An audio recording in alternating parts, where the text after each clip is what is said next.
최근 코골이로 수면장애에 시달려왔던 8살 난 한규원 어린이가 이비인후과 한방전문병원을 찾았다.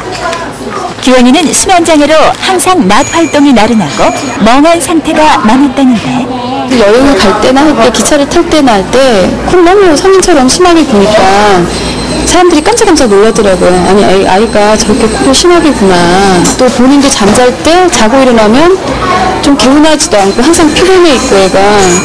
그래서 저는 운동도 시켜갖고 했는데 사실 그게 원인이 아니라 코를 너무 심하게 구니까 자지를 못하니까 숙면을 못 취하니까 애가 좀 힘들어하고 그러더라고요, 낮에. 대수롭지 않게 여겼던 코골이로 무기력증에 빠져있던 규원이 어린이.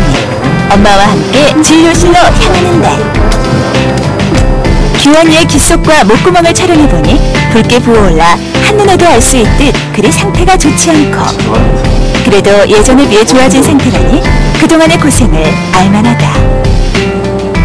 비염으로 시작한 것이 심각한 코골이로 이어진 규원이의 경우는 부어있는 코 속을 진정시켜주는 것이 급선무.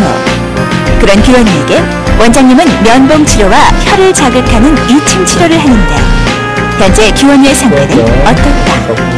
코점막이 만성적으로 부어서 만성 비염 상태에 있고, 2차적으로 그 영향으로 고개 편도가 굉장히 커져 있습니다. 고개 편도 정도에 그 영향으로 아데노이드까지 비대가 되어 있어서 호흡할 때 공기가 통할 수 있는 통로가 굉장히 좁아져 있어요. 그래서 공기가 흐름으로 그 좁아진 통로를 흐를 때 그 주변 조직이 떨려서 코골이가 오는 것이죠.